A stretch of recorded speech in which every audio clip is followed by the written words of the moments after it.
Tout à fait, c'est du bonheur puisqu'on arrive quand même à régler des problèmes et dans des délais relativement courts pour une opération de RHI, puisque ça a pris 4 ans, mais la particularité, c'est quand même une opération beaucoup plus globale, puisqu'en même temps, on a réglé un problème d'insalubrité qui date de plus de 50 ans et on a reconfiguré un espace sportif par la création, la remise aux normes du stade de Font-Vaillant, du stade de football, en y créant des vestiaires, des tribunes, une piste d'athlétisme.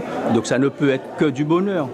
Tout à fait. Je pense que ce type d'opération est nécessaire en Guadeloupe, puisque bon, Font-Vaillant c'est un quartier, mais on a beaucoup de quartiers insalubres en Guadeloupe. Et encore une fois, la SEM-SAMAR prouve qu'elle a une réelle compétence et une expertise dans ce type de projet. Oui, bien évidemment, parce qu'à chaque fois qu'il s'agit de suivre et de réaliser une opération de réhabilitation d'un quartier, de résorption d'habitats insalubres, indignes, c'est une œuvre collective. L'État, ses partenaires, les bailleurs sociaux. Et effectivement, c'est une opération qui est de longue haleine, puisque le maire l'a précisé tout à l'heure, la première idée était déjà depuis les années 1964-65. Donc aujourd'hui, c'est une grande joie pour les habitants du quartier. Oui. Oui, bien évidemment, mais en tout premier lieu aux habitants, même si je sais que c'est toujours long, voire trop long, mais ce sont souvent des opérations qui sont compliquées, en ce sens qu'il y a plusieurs partenaires, et puis ce sont, comme on les appelle, des opérations à tiroir, parce que pendant les opérations de réhabilitation, il faut aussi reloger les gens, il y a beaucoup de choses à faire tout de même, et ce ne sont jamais des dossiers très faciles. Non seulement ça fait plaisir, je crois, mais ce qui est important pour nous là, c'est de voir régler le problème d'habitat insalubre, de voir cette poche d'habitat là, disons, être résorbée et livrer surtout les logements aux familles, n'est-ce pas? Oui, oui, c'est bien, je trouve que c'est bien. C'est parti, mais on est dans un truc sûr. C'est joli, bon, on aura notre clé, on va payer nos impôts, on va faire tout. Compliqué et long,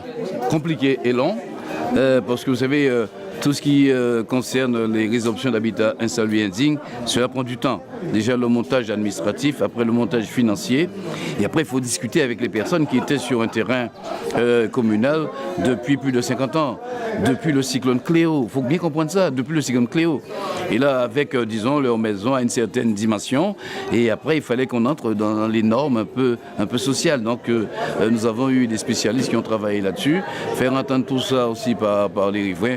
Aujourd'hui, je pense qu'on va oublier tout le travail que nous avons fait en amont pour vivre cet instant de bonheur. Comme disait madame, les clés sont là, ils sont propriétaires des logements, comment dirais-je, solides, répondant aux normes. C'est ce qui est important. Si vous voyez, l'attente fut très longue.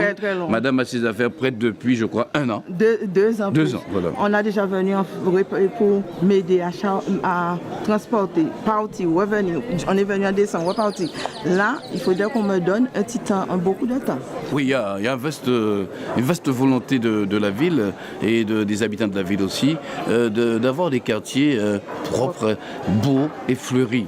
Et dans cet espace-là, qui est un espace, on va dire, tout neuf, nous allons impliquer la population dans une dynamique de fleurissement, qui ici soit un peu, disons, la beauté, la vitrine de Saint-Claude.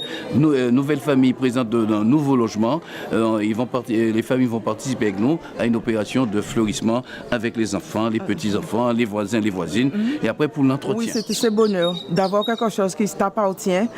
Là, tu peux dire c'est à toi. Tu laisses quelque chose pour tes enfants. Demain ou après, ce sera pour les enfants.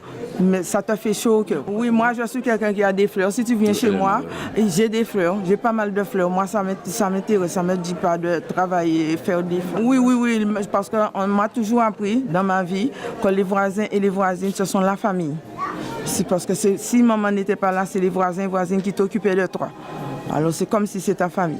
Un bon voisinage ici à côté, ils étaient à côté. Ils reviennent là, vous avez une opération tiroir. Même si on a déplacé quelques-unes, mais ça reste voisinage.